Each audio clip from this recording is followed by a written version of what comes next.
మా బాబు పాప పుట్టినప్పుడు తెల్లగా పుట్టారండి, ఈ మధ్య బాగా నల్లగా మారిపోతున్నారు, ఏం సోప్స్ కానీ స్కిన్ కేర్ యూస్ చేయాలని చాలామంది తల్లిదండ్రులు నన్ను అడుగుతూ ఉంటారు.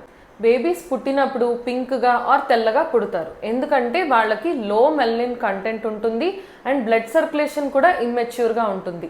అదే కాకుండా తల్లి గర్భంలో అన్ని నెలలు వాళ్ళు ఎండకు కానీ ఎన్వైర్న్మెంట్ కానీ ఎక్స్పోజ్ అవ్వకపోవడం వల్ల కూడా తెల్లగా కానీ పింక్గా కానీ ఉంటారు.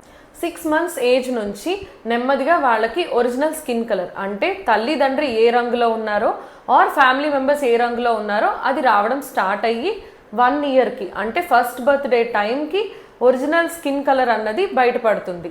అండ్ 2 years టైంకి permanent and final skin colour అన్నది వచ్చేస్తుంది. మీరు బేబీ స్కిన్ కలర్ కోసం సోప్స్ కానీ సున్నిపిండి కానీ ఇలాంటివి ఎన్ని ట్రై చేసినా ఒరిజినల్ స్కిన్ కలర్ రావడం అయితే పూర్తిగా ఆపలేరు. బట్ ఈ baby soaps and body washes use చేయండి. మంచి స్కిన్ కేర్ తీసుకోవడం వల్ల మీ బేబీస్కి ఒక హెల్దీ అండ్ గ్లోయింగ్ స్కిన్ ఉండేలా అయితే చూసుకోవచ్చు.